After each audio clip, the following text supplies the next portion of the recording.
Baik, Alhamdulillah, syukur kepada Allah SWT. Tuan-tuan dan puan, bertemu dan bersiaran lagi kita dalam radio Iza'atul Quranul Karim min Smart IQ. Dan saat ketika ini insyaAllah kita akan terus bertadabur ayat-ayat Al-Quranul Karim pada hari yang penuh dengan kemuliaan ini, pada Jumaat insyaAllah. Jom tuan-tuan dan puan, muslim-muslimat sekalian, kita akan lihat di skrin. Kita, kalau tuan-tuan ada Al-Quran, tuan-tuan boleh buka Quran. Kalau tak ada Quran, tuan-tuan dan puan boleh lihat di skrin, di mana kita akan bicara tentang surah Asy-Syams. Surah Asy-Syams.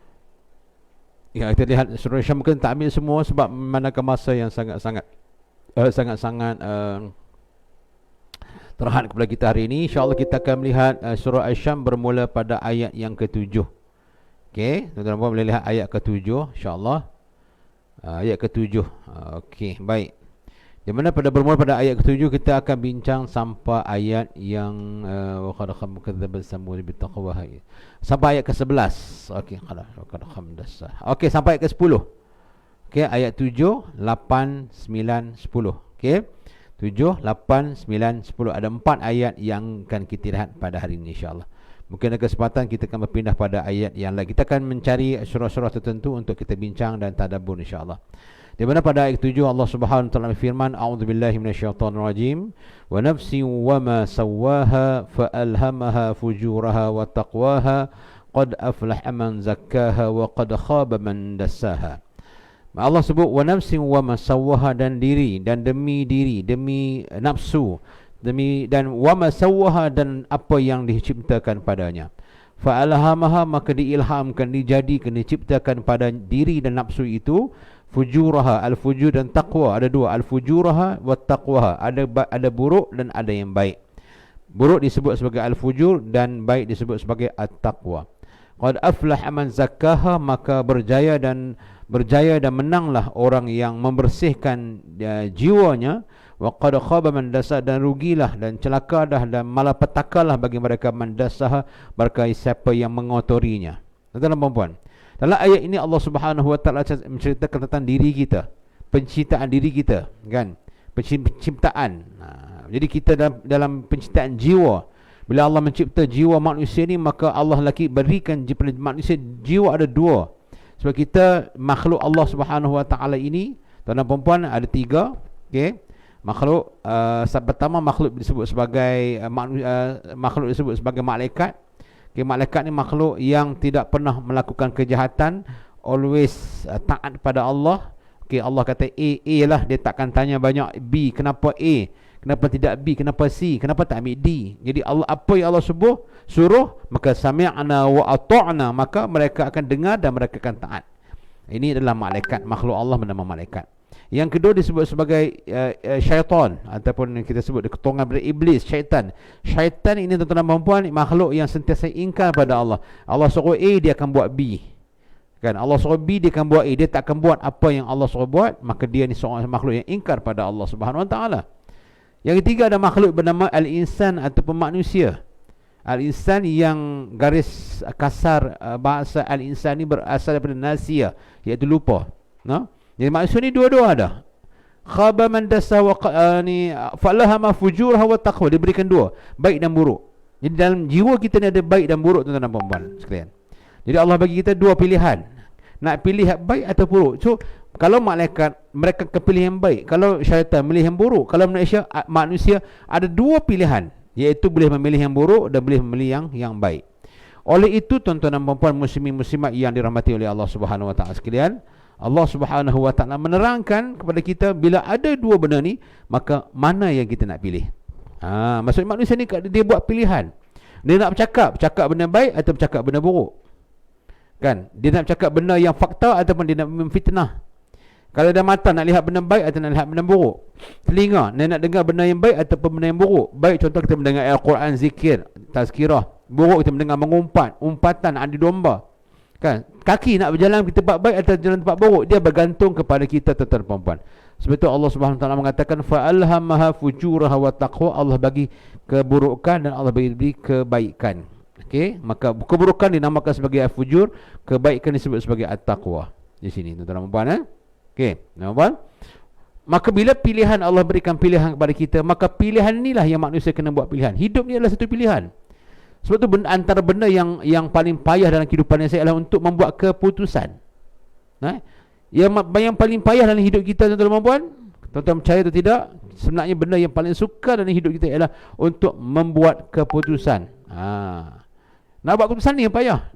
Kan? Kadang-kadang kita pergi kedai nak beli ikan termenung ke, ikan kembung ke, ikan gelama ke, ikan keli ke, nak buat keputusan kita susah. Satu tempat ada banyak jual ikan, harga lebih kurang. Nak beli kat siapa? Nak buat keputusan. Hatta membeli ikan.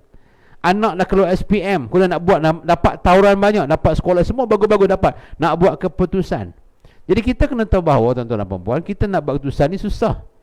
Kan kita memikir benda yang kita tak jangka, apakah jadi kalau buat keputusan macam ni, apakah jadi kalau saya tak buat keputusan macam ni. So kita memikir tentang risiko. Sebab tu risk management, kalau tuan-tuan ada belajar, ada satu subjek di universiti disebut sebagai risk management, iaitu pengurusan risiko. Jadi kita buat keputusan, tuan-tuan dan puan, buat keputusan ke tak buat keputusan, dua-dua tu ada risiko. Oleh itu, yang menyebabkan kita susah nak buat keputusan bukan tak pandai, bukan tak boleh buat keputusan, tapi masalah kita ialah kita memikirkan ataupun kita tak bijak. Bukan tak bijak, kita menanggung beban dengan risiko dengan keputusan kita buat. So apa yang ulama sebut? Ulama sebut mudah, tuan-tuan dan puan. Pertama sekali bila nak buat keputusan, tuan-tuan boleh tulis di bawah, kan, la nadiba man istakhara wa la khasira man istashara. Ini adalah dia punya ulama, dia bagi pandangan. La nadiba man istakhara wa la khasira man istashara. Tidak akan menyesal orang yang la nadiba man istakhara, tidak akan menyesal orang nak keputusan, dia kena istikharah. Benda pertama ialah istikharah. La nadima, tidak akan menyesal. Kan kita baca doa, wa nadimna ala ma fa'alna tubna ila Allah, bertaubat kami kepada Allah, wa nadimna, menyesal kami, ala ma fa'alna, dengan apa yang kami lakukan. So nadima ni maksud menyesal. So tidak akan menyesal. Pertama, bila nak buat keputusan, kita kena istikharah. Istikharah ni minta pada Allah. Tuan-tuan, yang ikut pengajian saya ni, kalau kita ada apa-apa problems yang kita perlukan buat keputusan, apa nak buat, boleh komen di bawah supaya peserta yang baru masuk mereka tahu. Kita nak kena buat, pertama ialah keputusan nak buat kena istikharah. Kenapa? La nadima man istakhara, tidak akan menyesal orang yang melakukan keputusan dengan istikharah. Maksud istikharah ni minta pada Allah, sama ada kita angkat tangan berdoa pada minta petunjuk kepada Allah, ya Allah berikan petunjuk kepada aku yang terbaik di sisimu ya Allah. Ataupun kita sembahyang solat hajat, atau kita sembahyang solat istikharah. Apa saja yang kita melakukan yang berhubung dengan Allah untuk Allah memberi petunjuk, itu disebut sebagai istikharah. Tuan-tuan, kita angkat tangan pun kita minta, ya Allah aku istikharah ya Allah. Kan? Ataupun istikharah ni berarti ikhtiar. Ya Allah, aku berilah petunjuk aku untuk memilih yang terbaik. Ya Allah, kau berikan petunjuk yang terbaik di sisimu ya Allah, walaupun nampak jelek dan juga tak elok di sisiku ya Allah. Itu istikharah juga dengan berdoa. Ataupun solat hajat pun istikharah juga. Ataupun solat istikharah secara direct pun istikharah juga. La nadima man istakhara wa la khasira man istashara. Dan tidak akan khasira, tidak akan rugi. Khasira, minal lalakunanna minal khasirin. Kan kita baca doa kan, Rabbana zalamna anfusana wa illam taghfir lana. Ya Allah, kami melakukan kejahatan, kezaliman pada diri kami ya Allah. Kan, fa illam taghfir lana, kalau tak ampun dosa kami ya Allah, lanakunanna, kami jadilah kami ini minal khasirin, daripada orang-orang yang rugi. Khusran, khasirin ni rugi. Maksudnya wala khasira man istashara, tidak akan rugi orang-orang yang bermusyawarah. Maksud berbincang. Lepas tu bila nak buat usaha, kita bincang, mak macam mana mak, saya nak menteri kerja, apa pandangan mak, minta pandangan mak kita dulu. Kan, kita bukan suruh mak kita buat keputusan. Kan, kita minta pandangan. Bila dia minta pandangan ramai orang, maka kita buat keputusan dan kita minta izin restu mak ayah, contoh begitulah. Jadi tidak akan rugi orang yang berbincang. Berbincang contoh bila nak kahwin, kita ada pergi merisik. Merisik pun masuk dalam bab berbincang. Betul, Islam ni menggalakkan kita untuk bertunang. Dalam bertunang kita, sebelum tunang kita merisik dulu. Merisik adalah berbincang. Macam mana dia tu, macam keadaan dia dengan agama dia, Al-Quran dia boleh baca, dak sembahyang dia bagaimana. Kita nak tahu, berbincang sebelum kita buat keputusan untuk memperisteri ataupun mempersuamikan seseorang. Kan tuan-tuan dan puan, ini adalah teknik dan kaedah untuk melakukan pemilihan mengikut kaca mata Islam. Boleh tuan-tuan dan puan? Are you with me semua sekali? Adakah anda bersama saya? Okay, maksud dalam bila kita nak melakukan sesuatu, Ada dua keadaan yang saya sebut tadi. La nadima man istakhara wa la khasara man istashara. Tidak akan menyesal orang yang beristikharah dalam melakukan sesuatu, wa la khasara man istashara, dan tidak akan rugi bagi orang yang bermusyawarah. Ada juga bila contohnya orang bagi jawatan. Yes, bila bagi jawatan, kita istikharah. It's okay lah bila bagi jawatan kita istikharah. Ada benda yang baik-baik, kadang-kadang tak perlu pun kita nak istikharah. Kan kita macam masuk waktu azan Zuhur. Katalah kita dalam musim yang bukan PKP lah. Bila berlaku azan Zuhur, Allahu Akbar, kita aku nak istikharah, nak pergi masjid, tak pergi masjid. Jadi bila benda baik tuan-tuan, yang terang-terang lah, nyata-nyata baik tuan-tuan, tak payah istikharah, sebab dia memang tuntutan. Ada setengah orang kata, nanti dulu Ustaz saya nak istikharah, minta ya Allah bagi petunjuk Allah, nak pergi masjid ke tak pergi masjid. Kan takut nanti masjid aksiden pula. Tuan-tuan, aksiden tu dia bab lain. So bila melakukan kebaikan, melakukan hal-hal ibadah, tak perlu istikharah, buat terus, sebab dia adalah benda baik. Yang kena istikharah, kita tak tahu macam mana keadaan benda tu. Pagi ni aku nak istikharah lah, sesuai baca Quran ke tak baca Quran. La haula la quwata illa billahil aliyyil azim. Kita dah terang-terang baca Quran tu, dah yakin, nampak dan baik, tuan-tuan bacalah Quran. Tak payahlah istikharah, benda baik, nak minta benda baik, tak payah istikharah benda tu. Nak bersedekah, nak sedekah, ya Allah nak sedekah ni, sedekah je lah, nak istikharah. Aku sedekah atau tidak? Nak sedekah tidak? Tak perlu. Okay, kita tuan-tuan dan puan, ada benda yang kita perlu istikharah, ada yang tak perlu. Tuan-tuan dan puan, cuma bila duit banyak, kita nak sedekah macam mana teknik nak sedekah, itu kita perlu bermusyawarah. Istikharah tu tak payah. Itu nak sedekah, cuma nak mesyuarat, nak bagi kepada siapa. Sebab kita ada duit banyak, nak bagi pada orang kampung ke, kepada adik-beradik ke, kepada NGO ke, itu kena bermusyawarah. Apatah lagi duit yang berkaitan bukan duit kita, duit tu duit kebajikan ke, duit badan ke, duit persatuan ke, ataupun kalau duit rakyat lagilah, dia kena masuk dalam meeting exco kan, dia masuk meeting pertubuhan yang ditubuhkan sebagainya lah. Puan, are you with me? Adakah clear kan, jelas ke jelas apa nak buat? Wala nadima man istakhara wala khasira man istashara. Tidak akan rugi orang yang beristikharah, dan tidak akan menyesal orang melakukan istikharah, dan tidak akan rugi orang yang bermusyawarah, berbincang, tuan-tuan dan puan-puan.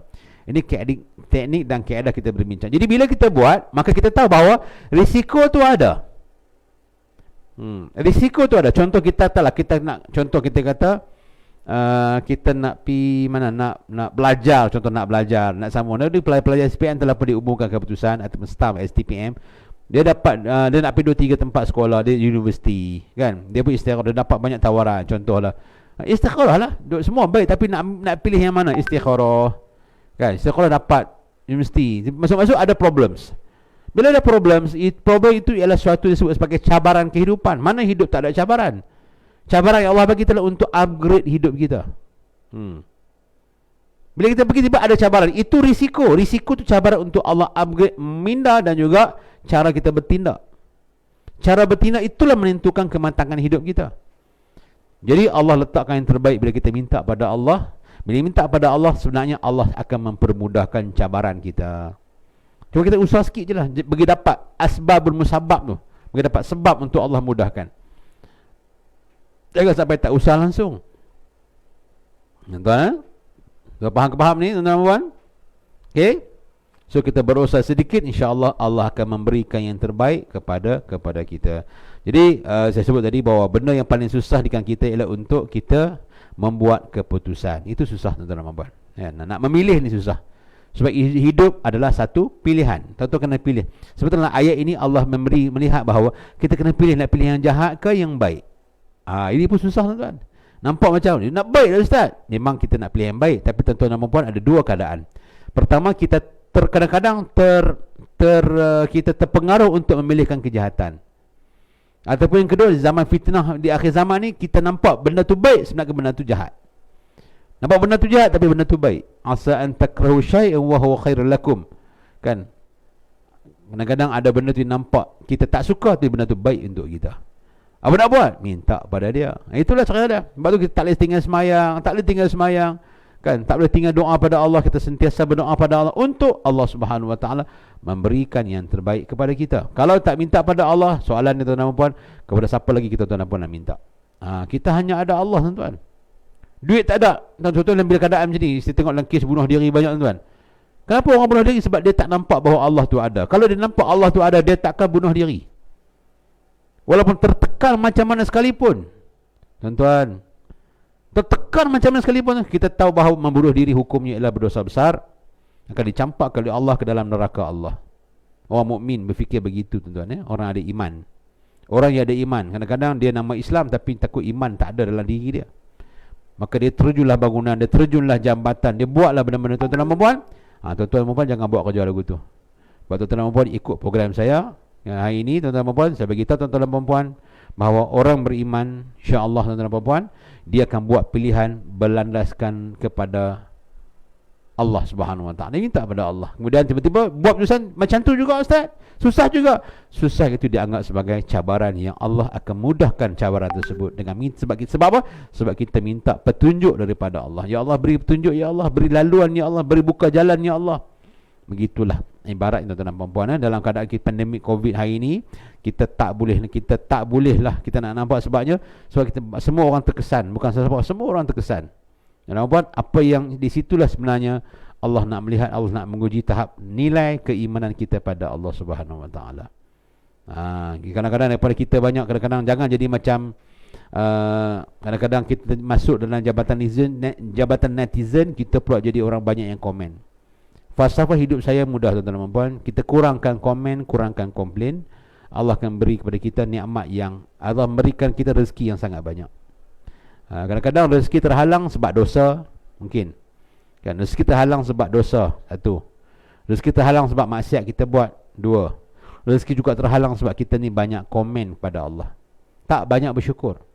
Mulut tu tak bersyukur, alhamdulillah, tak ada perkataan alhamdulillah. Berapa kali hari ni tuan-tuan sebut tentang mata, alhamdulillah, hala mata ni boleh lihat. Ramai tak sebab orang tak rasa mata tu nikmat. Bilakah rasa mata tu nikmat? Bila Allah tarik nikmat mata. Kena-kena, aduh sakit mata, nak kena pergi ke klinik mata. Siapa doktor pakar mata? Banyak kali sebut mata kan? Sebab apa? Ketika itu kita rasa nikmat, syukur pada Allah ketika Allah tarik nikmat mata kita. Sama juga masa dulu kita senang, kan? Kita senang dulu masa kita, kalau orang bisnes, kerja, sale, naik, cari duit, sampai lupa Allah, dia tak sempat nak bersyukur dengan Allah. Bila Allah tarik nikmat duit, kita dah stuck. Sebenarnya Allah nak bagi pengajaran dalam whatever, dalam apa keadaan, hendaklah kita bersyukur pada Allah Subhanahu Wa Taala. Di samping bersyukur itu, kita ada sabab musabab untuk kita move ke hadapan. Kan? Move lah, buatlah, bertindak. The power of action, kita nak bertindak, barulah kita mendapat apa yang patut kita dapat. Jadi Allah sebenarnya Allah sebut dia punya jawapan pada persoalan ni, qad aflah man zakkaha, maka berjayalah, menanglah, berjayalah, hebatlah, cemerlanglah kepada menzakah, siapa-siapa yang menyucikannya, menyucikan jiwa. Menzakah, menyucikan jiwa dia. Wa qad khaba man dassaha, maka rugilah, ketinggalanlah, celakalah, buruklah pada mereka yang mengotori jiwanya. Maksudnya tuan-tuan dan puan-puan, barang siapa yang memilih takwa, maka berarti dia menyucikan jiwa. Barang siapa yang memilihkan fujud, dia mengotori jiwa dia. So, bila kita jiwa kita bersih, maka kita akan menjadi orang yang hebat, orang yang menang. Menang itu bukan kepada apa yang dia dapat, tapi apa yang dia beri. Saya ulang tuan-tuan. Kemenangan, kekayaan, kebahagiaan bukan apa yang dia dapat, tapi apa yang dia beri. Once more repeat tuan-tuan, saya sebut sekali lagi. Kejayaan, kemenangan, kebahagiaan, apa lagi? Kejutaan, kejutawanan, apa saja yang menampakkan kehebatan tu ialah bukan apa yang kita miliki, tapi apa yang kita beri. Lagi banyak kita beri pada orang, lagi banyak berjaya kita. Sebab kita bersihkan dengan memberi. Bersihkan harta dengan memberi harta, dengan mengeluarkan zakat. Membersihkan ilmu ialah dengan kita mengajar orang, mengajar orang ilmu. Membersihkan tenaga kita ini dengan kita ringan tulang membantu orang lain. Memberi. Membersihkan perasaan dengan memberikan kasih sayang. So, memberi itu is the best. More you give, more and more you get back, kata orang putih. More you give, more you get back, and more get back.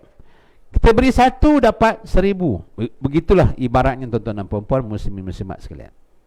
No, tuan-tuan dan puan-puan, kalau kita nak cerita bab memberi ni, subhanallah, banyak kisah-kisah yang disebut oleh kitab-kitab para ulama. Antara yang kisah di zaman dulu, ada seorang tu, dia orang susah.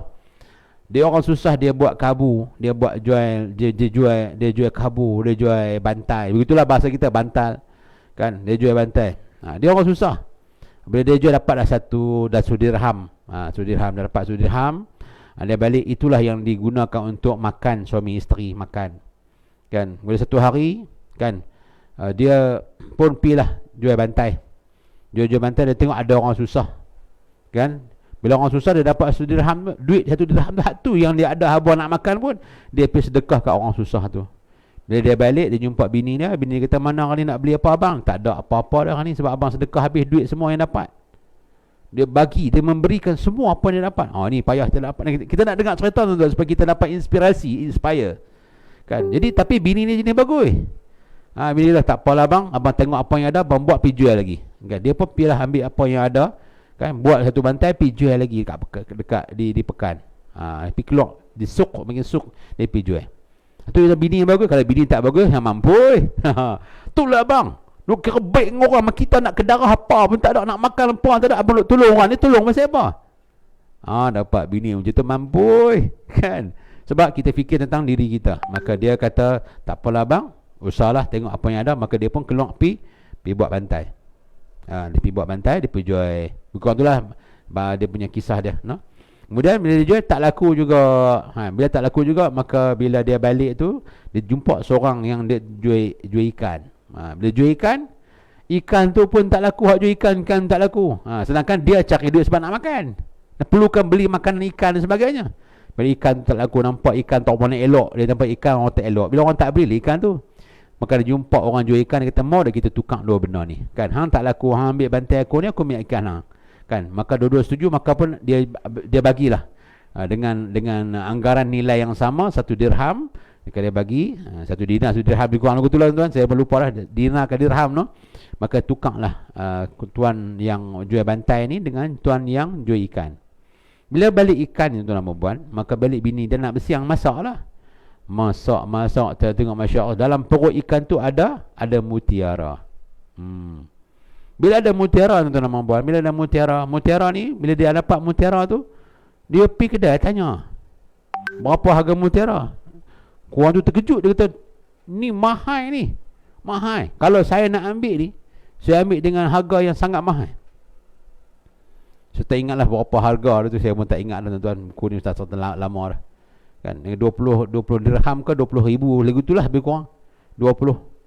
Saya ambil ni, kira saya ambil, tapi dia nak, kalau nak murah, kalau nak pergi kedai lagi mahal. Dia pilih sekali tuan-tuan apa, dia pergi kedai tu, dia dapat lebih kurang dalam 120 ribu ke 120 dirham ke, lebih kurang lagu tu lah. Berganda-ganda. Dia pun balik rumah, duit yang banyak. Kan, dia lepas jual mutiara. Bila balik, bini pun bagus ni. Bini dia bini ni bukanlah ni zaman macam Alibaba punya lapuk korek tanah, tak. Maka tengah-tengah duduk seronok dapat duit, tiba-tiba orang susah main rumah. Main rumah, ketuk pintu, kata lepas susah tak ada makanan apa. Bila dengar tengok orang susah lepas ni, bini dia kata, abang ambil separuh harta ni bagi dekat orang susah tu. Tuan-tuan, satu dirham punya modal tuan-tuan dapat sampai 20.